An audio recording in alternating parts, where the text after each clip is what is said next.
Vale, pues buenos días a todos. Vamos a dar comienzo a un seminario. Informaros que la charla va a ser grabada, así que, bueno, para que estéis informados. Y os voy a presentar a Ana Díaz Fernández, que es investigadora postdoctoral en el grupo de electroanálisis de la Universidad de Oviedo y del ISPA, y obtuvo su doctorado en química en la Universidad de Oviedo en el año 2020 y trabajó como investigadora postdoctoral en Bath, en Reino Unido, en Dinamarca y en Roma, en Italia. Su investigación se centra en la selección de nuevos aptámeros y el desarrollo de sensores electroquímicos para la detección de dianas clínicamente relevantes como biomarcadores tumorales, anticuerpos y células. Y bueno, como todo esto suena un poco lejano a nuestra disciplina, nos alegra tenerte aquí para aprender algo nuevo, y la parte de electroquímica pues ya tenemos un poco más de experiencia, pero estaremos encantados de escucharte. Pues bueno, nada. Buenos días a todos y muchas gracias, Victoria, por la presentación. Como os ha comentado ella, os vengo a contar un poco la investigación que hacemos en el grupo y en concreto en la línea de mejorar la medicina de precisión mediante el desarrollo de biosensores electroquímicos basados en aptámeros. Pertenezco al grupo de electroanálisis de la Universidad de Oviedo, que es el que podéis ver en esta foto, aunque bueno, está un poco desactualizada, ahora somos unos pocos más, y está dirigido por María Jesús Lobo Castañón. Como os comentó Victoria, bueno, os lo voy a volver a comentar yo un poco mi trayectoria. A finales del año 2020 obtuve el doctorado en química por la Universidad de Oviedo, dirigido por las profesoras María Jesús Lobo Castañón y Noemí de los Santos Álvarez. Tras terminar la tesis, en el 2021 me mudé a Inglaterra, a Bath, donde realicé un pequeño postdoc en el grupo de Mirela Di Lorenzo y Pedro Estrella, donde obtuve conocimientos sobre microfluídica acoplada con electroquímica. A continuación, en 2021, realicé un postdoc en Aarhus, en Dinamarca, de 1 año, en el grupo de Elena Ferapontova, donde aquí desarrollé nuevos sensores electroquímicos con enzimas diferentes a las empleadas normalmente en los sensores. Y, finalmente, en el año 2022, realicé otro postdoc de 1 año en Italia, en Roma, en el grupo de Francesco Ricci, en la Universidad de Roma Tor Vergata. En este grupo estuve desarrollando sensores basados en la nanotecnología de ADN acoplados con medidas electroquímicas. Y, finalmente, en el 2023 pude regresar a España con una beca Margarita Salas para incorporarme de nuevo al grupo de electroanálisis, donde llevo trabajando desde entonces y actualmente estoy con un contrato postdoctoral del ISPA. En todo este tiempo, mis investigaciones se centraron en desarrollar la medicina de precisión y, en concreto, 2 campos. El primero de ellos, la monitorización en tiempo real de diferentes moléculas y la realización de biopsias líquidas. La biopsia líquida es una técnica no invasiva que actualmente intenta suplir o intenta ser el reemplazo para la biopsia tradicional, la cual es una técnica invasiva. La biopsia líquida se trata de medir en fluidos biológicos, como puede ser la sangre, la orina o la saliva, diferentes moléculas o biomarcadores de enfermedades. Estos biomarcadores son muy diversos y pueden ser ADN, ARN o proteínas. Sin embargo, esta biopsia líquida no está estandarizada y aún no está validada clínicamente, por lo que la biopsia tradicional sigue siendo el estándar de oro y es el que se sigue empleando en la actualidad en los hospitales.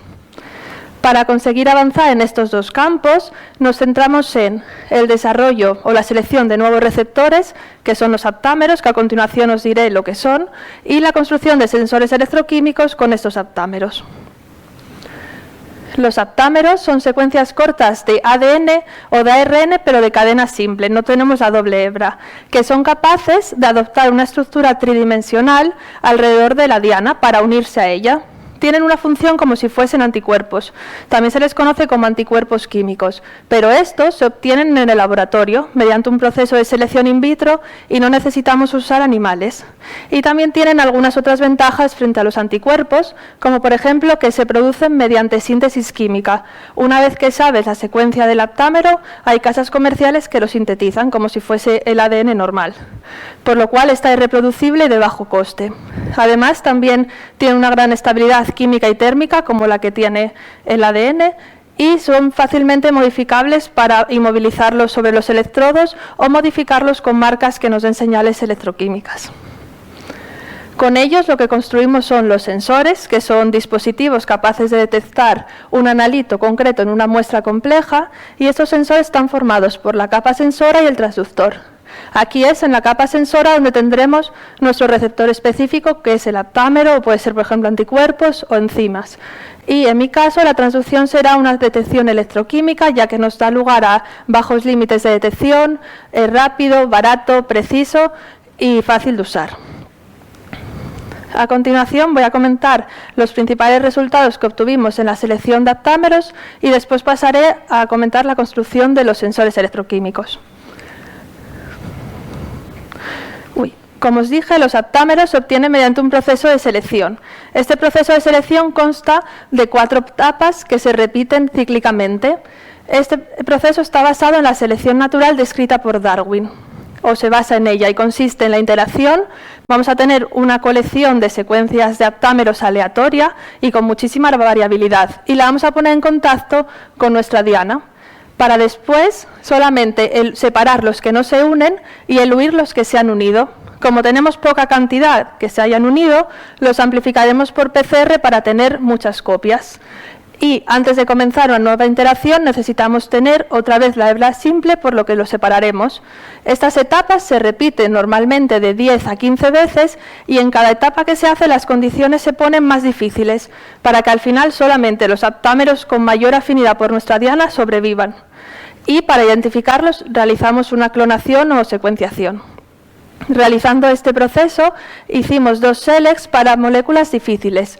Difíciles en el sentido de que no existían aptámeros en la literatura para ellas. Lo que quisimos fue diseñar aptámeros para los glicanos o los azúcares de las proteínas. En este sentido obtuvimos 2 aptámeros que llaman PSA1 y PSAG1. Aquí os muestro las características de afinidad que tienen. El PSA1 fue el primero que obtuvimos y es el que está en rosa en la gráfica. Podéis ver, aquí represento 3 proteínas. Una de ellas es la PSA, antígeno específico de la próstata humana, la N-gal, que es otra glicoproteína, y esta es la PSA recombinante, que no tiene azúcares. El PSA1 se puede unir tanto a la PSA humana como a la N-gal, ya que casi todas las glicoproteínas humanas tienen la misma cadena de azúcares. Por lo que este aptámero, obtuvimos un aptámero con actividad como de lectina. Se podría utilizar para detectar los glicanos de cualquier glicoproteína.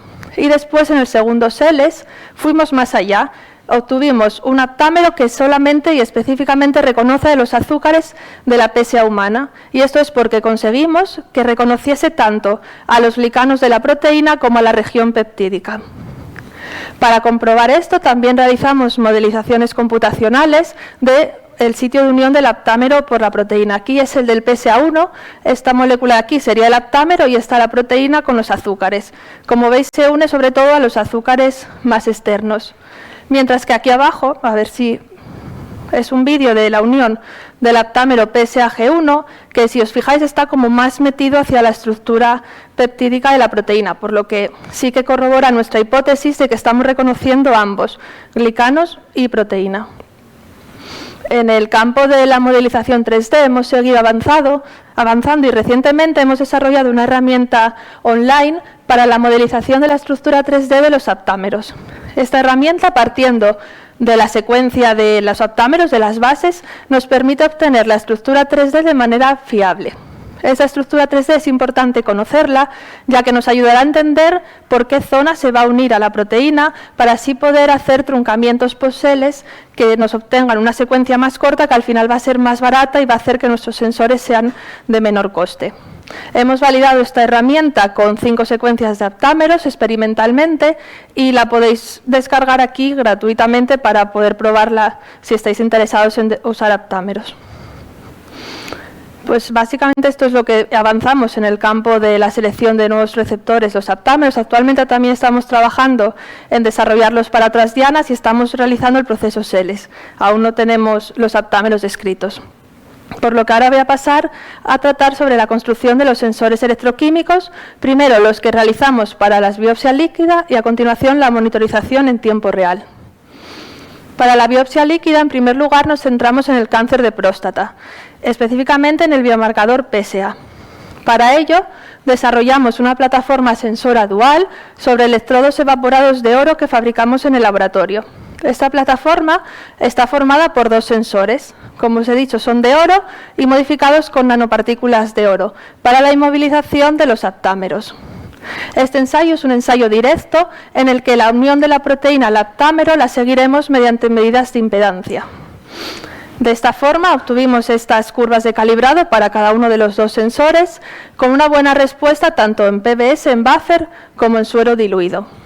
Estos sensores están modificados con dos aptámeros diferentes, uno de ellos para la PSA total y el otro para la fracción glicosilada, ya que se ha descubierto que cambios en estos azúcares están relacionados con el cáncer. Y lo usamos para analizar muestras de pacientes y realizamos una relación entre la medida que nos da la fracción glicosilada y la cantidad total de proteína. Nosotros a esto lo llamamos índice de glicanos y según el índice de glicanos y el diagnóstico agrupamos a los pacientes y pudimos ver cómo los pacientes con cáncer se diferencian, no tienen un índice de glicanos mayor que aquellos que están sanos, que no tienen ninguna enfermedad, y los que tienen una enfermedad benigna de la próstata. Por lo que este método, si lo comparamos con el ensayo ELISA, no es capaz de discriminar también a los pacientes, por lo que podría ser una buena alternativa para su uso en los hospitales. También intentamos adaptar este formato de ensayo a un formato más fácil de usar, empleando partículas magnéticas. Estas partículas magnéticas estarán modificadas con un anticuerpo que será capaz de detectar específicamente a la proteína. Y después formaremos un ensayo sándwich con nuestros aptámeros, otra vez con el aptámero para la PSA total o la fracción glicosilada. En este caso no usamos electrodos de oro, sino que usamos electrodos de grafito, modificados con una capa de nitrocelulosa. Esto lo que hace es que la nitrocelulosa, al ser muy conductora, nos produce una corriente capacitiva muy pequeña y nuestros aptámeros están marcados con la enzima celulasa, la cual es capaz de digerir esa capa de nitrocelulosa y dejar el electrodo al desnudo, haciendo que la corriente capacitiva vuelva a aumentar a ser como era la de antes, cuando no teníamos nitrocelulosa. De tal forma que cuando tenemos más proteína vamos a tener mayor cantidad de este sándwich, por lo tanto mayor enzima celulasa que va a poder digerir la nitrocelulosa y podemos observar un aumento en la corriente capacitiva de nuestro sistema. Y este aumento en la corriente será lo que usaremos como señal analítica para construir el calibrado. De igual forma, aplicamos este sensor al análisis de 30 muestras de pacientes, pero en este caso nos enfocamos en analizar pacientes que tenían cáncer.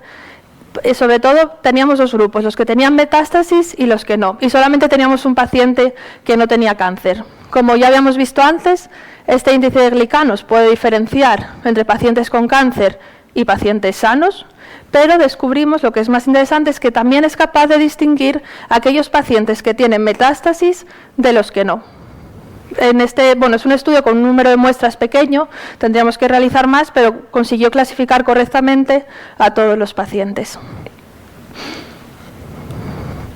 A continuación, una vez que terminamos con el cáncer de próstata, nos centramos en el cáncer de mama, en este caso empleando como biomarcador la proteína HER2.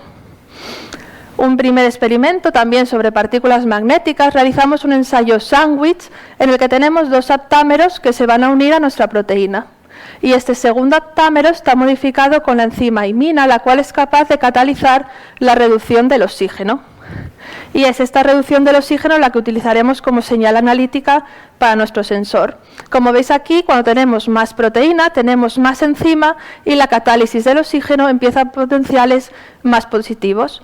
Y midiendo a un potencial fijo, alguno en el que cuando no tenemos proteína no se produce la catálisis, pero cuando la tengamos sí, podemos construir nuestras curvas de calibrado, que es lo que os muestro aquí. Vimos que respondía bien tanto en buffer como en suero en concentraciones clínicamente relevantes. Además, este muestra una excelente selectividad frente a la proteína más abundante en el suero, que es la albúmina de suero humano, y a otras dos proteínas. También para este biomarcador intentamos comparar cuál sería la respuesta de nuestro ensayo con aptámeros con un ensayo ELISA tradicional. Y conseguimos reducir el tiempo de análisis de 3 horas a solamente 80 minutos, bajando el límite de detección a 1 femtomolar y con una buena respuesta tanto en suero como en buffer. Este sensor lo usamos para analizar muestras reales proporcionadas por el hospital que comparamos con los ensayos ELISA comerciales para esta proteína. Y aquí os muestro la correlación entre ambos ensayos, siendo casi prácticamente perfecta para todas las muestras. Esto demuestra que estos sensores que estamos desarrollando para ser empleados en el hospital tienen el potencial de poder ser utilizados, aunque aún queda mucho camino para adaptarlos a un formato fácil que le guste a los médicos, que sea fácil de usar y automatizado, y bueno, estamos en ese proceso actualmente. A continuación os voy a hablar de los ejemplos que tenemos en la monitorización en tiempo real de diferentes moléculas. En primer lugar, realizamos un sensor para las células CD34. Estas células se emplean en el tratamiento de diferentes cánceres, por lo que es interesante poder medirlas en continuo para saber cuándo es necesario suministrar una nueva dosis al paciente. En este caso no se trata de un actasensor, sino que es un inmunoensayo que realizamos sobre electrodos de oro modificados con anticuerpos específicos para estas células. Y las medidas son medidas de impedancia. Para poder realizar la monitorización en continuo, adaptamos este ensayo a un sistema fluídico. Aquí podéis ver la respuesta en estático, en buffer y en suero, y aquí la respuesta con medidas en continuo en las que se fueron inyectando diferentes concentraciones de las células. Y actualmente estamos empezando a trabajar en la monitorización en continuo de moléculas pequeñas, como puede ser el cortisol. En este caso usamos un tipo de ensayo un poco diferente, en el que tenemos electrodos de oro modificados con el aptámero. Este aptámero en este extremo está modificado con una marca electroquímica que es el azul de metileno. Cuando no tenemos la proteína o la diana, está lejos del electrodo, dando lugar a una señal pequeña. Pero en presencia de la diana, como el aptámero se dobla para unirse a ella, la marca queda cerca del electrodo, dando lugar a un incremento en la señal. Y de esta forma hemos construido esta curva de calibrado en continuo mediante la adición de diferentes concentraciones de cortisol tanto en PBS como en líquido intersticial, porque la idea sería disponer de un sensor capaz de estar sobre la superficie de nuestra piel para la medida en continuo en este medio. Además, cuando queremos medirlo en continuo es muy importante saber la estabilidad del sensor, y aquí os muestro la estabilidad a 37 grados realizando medidas cada 5 minutos durante 4 horas. No lo probamos más, pero de momento durante 4 horas es estable. Y bueno, ahora ya os quiero contar un poco en qué estamos trabajando actualmente. Y en primer lugar, estamos trabajando en el desarrollo de de sensores electroquimioluminiscentes, en el desarrollo específicamente de nuevos nanomateriales que nos ayuden a bajar los límites de detección de esta técnica y también a reducir los blancos. También estamos trabajando en la fabricación de electrodos.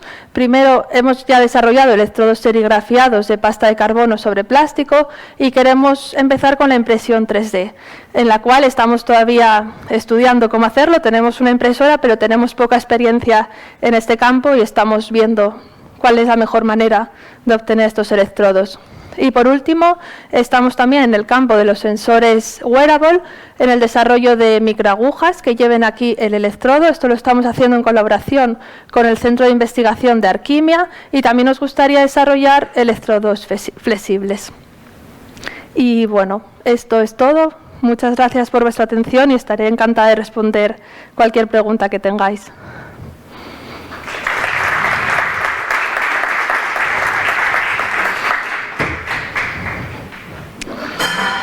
Muchas gracias, Ana. Si alguien tiene alguna pregunta, le acerco el micro.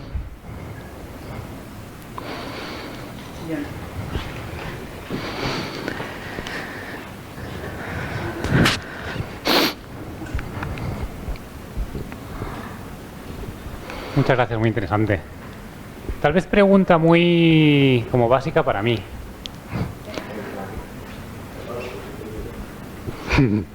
No, que muchas gracias, que muy interesante.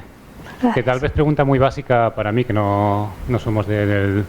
Estaba pensando en tu detector Flow, Sí, que la idea era ponerlo como en la piel, ¿has mencionado? sí.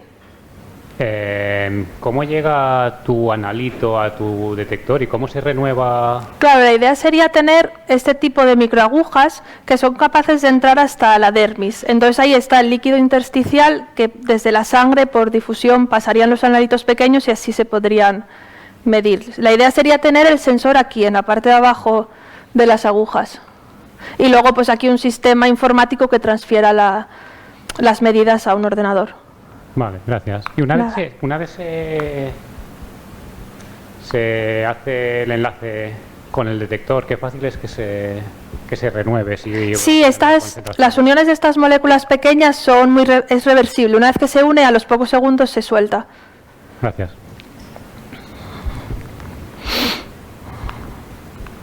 ¿Alguien más quiere preguntar? ¿No? Bueno, pues yo aprovecho la oportunidad para preguntarte si nos puedes hablar un poco de los procesos como las concentraciones de todo lo que medís son muy bajitas. ¿Nos puedes contar un poco cómo es la metodología de trabajo en el laboratorio? ¿Tenéis que usar sala blanca? ¿La contaminación cuánto influye en las preparaciones? Sí. No tenemos que usar sala blanca. Sí que usamos buffers especiales que no tienen ni enzimas DNasas, ni RNasas, ni proteasas que puedan degradar nuestra muestra. Y para las muestras reales, en verdad, no estamos trabajando con ninguna consideración. Simplemente limpiamos muy bien nuestra meseta con lejía y alcohol y tenemos cuidado. Vale. ¿Y el tema de purificar las moléculas lo hacéis vosotros? No, se compran, todo lo compramos comercialmente, sí. Vale. ¿Alguien más le surgió otra cosa? ¿Sí? Es que como están grabando era porque si lo podéis... Hiciste una prueba en los pacientes con cáncer con y sin metástasis y bueno, aquí sí se ve la diferencia, pero también porque lo vemos un poco sesgado, ¿no? De que ya está separado. Sí. Claro, si vosotros cogéis un paciente que no lo sabéis seguro, aquí vais ya con ese dato previo. Sí parece como que la parte baja... Sí, que puede... Claro, aquí están más cerca. Sí, habría que analizar más muestras, lo primero. ¿Hay una segunda prueba que os ayude a discernir? Bueno, ahora actualmente en los hospitales, por ejemplo, para esta proteína sí que usan un ensayo tipo ELISA, pero siempre hacen una biopsia para confirmarlo. Todavía no se dio el paso a no necesitar la biopsia. Yo creo que aquí lo que necesitaríamos es un mayor número de pacientes. Muchas gracias. Nada.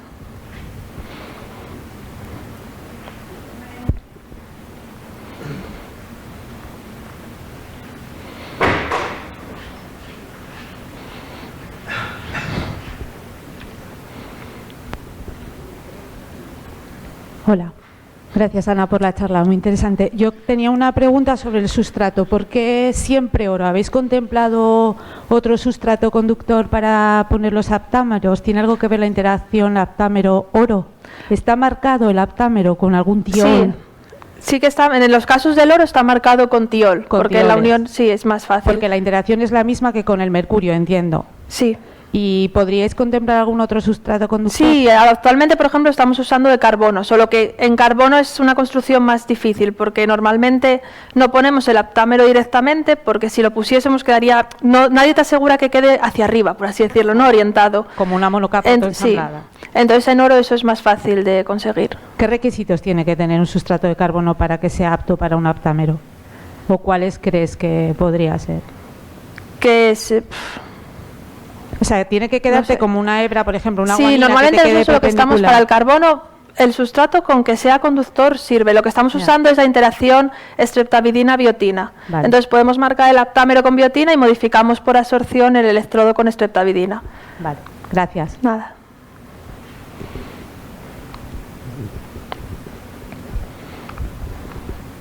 ¿Alguna pregunta más?